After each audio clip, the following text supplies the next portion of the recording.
Friends, welcome to మన్ను ఆంధ్ర పిల్ల. అయ్యయ్యో ఏంటి మా అక్క వంకాయలు చూపిస్తుంది అనుకుంటున్నారా? ఈరోజు మా ఇంటికి మా ఫ్రెండ్ వచ్చిందండి. మా ఫ్రెండ్ కోసం నేనేం చేద్దామని ఆలోచిస్తే మొన్నేమో మార్కెట్కి వెళ్ళేది కూరగాయలు ఏమున్నాయా అని ఆలోచించాను. మళ్ళీ చూస్తే ఫ్రిడ్జ్లో చూస్తే వంకాయలు ఉన్నాయి. వంకాయ ఎన్ని రోజులు ఉండనా అని దాన్ని అడిగితే సరే అక్క అని చెప్పింది. మీరు చూడండి ఫ్రెండ్స్, వంకాయ ఎన్ని రోజులు మీ అక్క ఎలా ఉంటుందో. వంకాయని కట్ చేసుకుని ఉప్పు నీళ్ళలో వేసుకోవాలి. అయ్యో మా అక్క ఏంటి ముచ్చుకలు కూడా తెలియదు అనుకుంటున్నారేమో ఫ్రెండ్స్, ముచ్చుకలతోటి కూర చాలా బాగుంటుంది. దానికోసం కొద్దిగా స్టవ్ వెలిగించి ప్యాన్ పెట్టుకుని వేడి నీళ్ళు కాసుకోవాలి ఫ్రెండ్స్. అదే నీళ్ళు కొద్దిగా పసుపు వేసి వేడి నీళ్ళు మరగబెట్టాలి. ఇది ఎండ్రేలు కడుక్కోవాలండి, దీనివల్ల నీసు వాసన అనేది పోతుంది.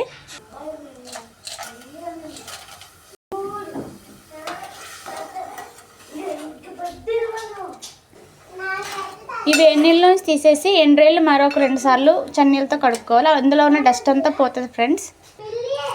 చన్నీళ్ళలో మరొకసారి కడుక్కున్నా ఫ్రెండ్స్. ఇలా 2 సార్లు కడుక్కోవాలి. అదే ప్యాన్లో కొద్దిగా ఆయిల్ పోసుకుని ఎండ్రేళ్ళని ఫ్రై చేసుకోవాలి ఫ్రెండ్స్.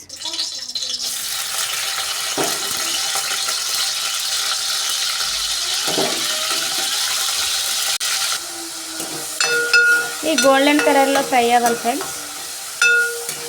ఈ ఛానల్ కనుక మీకు నచ్చితే షేర్ చేయండి ఫ్రెండ్స్, సబ్స్క్రైబ్ చేయండి, కామెంట్ చేయండి, లైక్ చేయండి.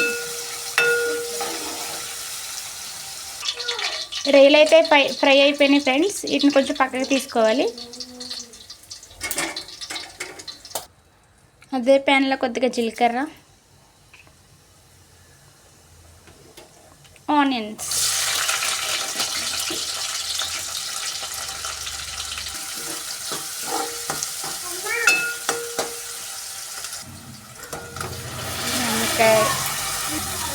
టమాటా, ఉల్లిపాయ ఎక్కడ వేసేసింది మా అక్క అనుకుంటారేం ఫ్రెండ్స్. ఉల్లిపాయ, టమాటా, వంకాయ 3 కలిపి వేగుతాయండి. కొద్దిగా ఉప్పు, పసుపు.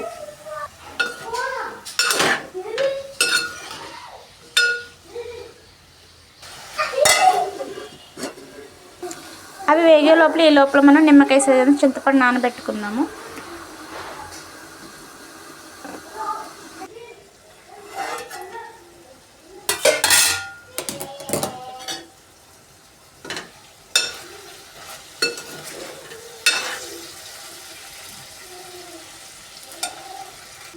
మనం వేయించుకున్న ఎండ్రేలు, కారం,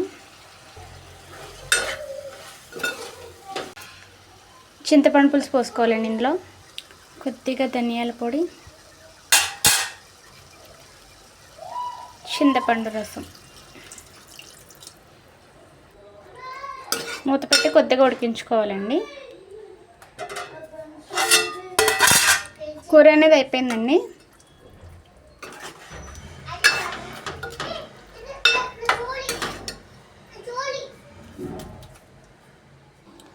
వేడి వేడి అన్నంలో కూర కలుపుకుంటుంటే భలే ఉంటుందండి కూర.